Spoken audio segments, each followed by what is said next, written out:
Airport پہ ڈیجے بری طرح رو رہی تھی۔ اس کے والدین اس کے ساتھ کھڑے اسے تسلی دے رہے تھے۔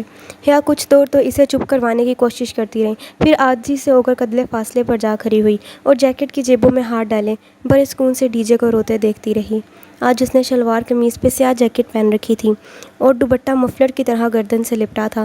بس آج آخری روز تھا، پھر ترکی میں وہ اپنی مرضی کا لباس پہنے گی اور اپنی مرضی سے اکیلے ہر جگہ گھومے گی، بنا روک ٹوک، بنا تایا فرقان یا ابا کی ڈانٹ کے خوف کے۔ اس وقت رات کے 11:30 بجے تھے اور ان کی فلائٹ اگلی صبح 5 فروری کی صبح 4 بجے کی تھی۔ کتنا روتی ہے یہ تم خیال رکھنا اس کا۔ سلمان صاحب کو ڈیجے کے مسلسل رونے پہ کوفت ہونے لگی تھی۔ جب تک وہ واپس ہوئی ڈیجے روئے جا رہی تھی۔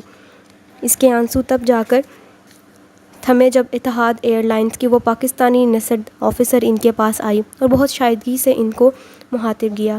میڈم، آپ لوگ پلیز اپنے ڈاکیومنٹس اور لیپ ٹاپ سوٹ کیس سے نکال کر ہینڈ کیری میں رکھ لیں، تاکہ اگر آپ کا سامان گم بھی ہو جائے تو کم سے کم ڈاکیومنٹس محفوظ رہیں۔ ایویں ہی سامان گم ہو جائے؟ ہتھیلی کی پشت سے آنسو صاف کر کے ڈیجے نے غصے سے کہا۔ وہ سارا رونا بھول گئی تھی۔ ہم نے ہینڈ کیری میں اتنا بوجھ نہیں اٹھانا میم، یہی بہتر ہے، کیونکہ بعض اوقات سامان گم بھی ہو جایا کرتے ہیں، کہیں یہ نہ ہو کہ بعد ازاں آپ کسی مسئلے سے دو چار ہوں۔ وہ اس طرح ایئر لائن میں کام کرنے والی ایک پاکستانی لڑکی تھی اور ان کی پہلی دفعہ بین الاقوامی فلائٹ لینے کے پیش نظر کہہ رہی تھی، اور حیا مان بھی جاتی مگر ڈیجے اڑ گئی۔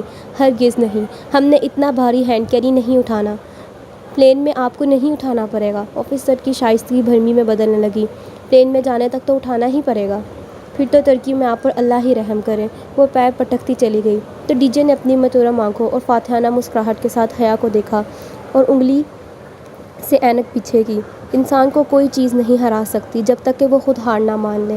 حیا بے اختیار ہنس دی۔ اسے ڈیجے اچھی لگی تھی۔ فلائٹ میں ان دونوں کو نشستیں ایک ہی قطار میں ملی۔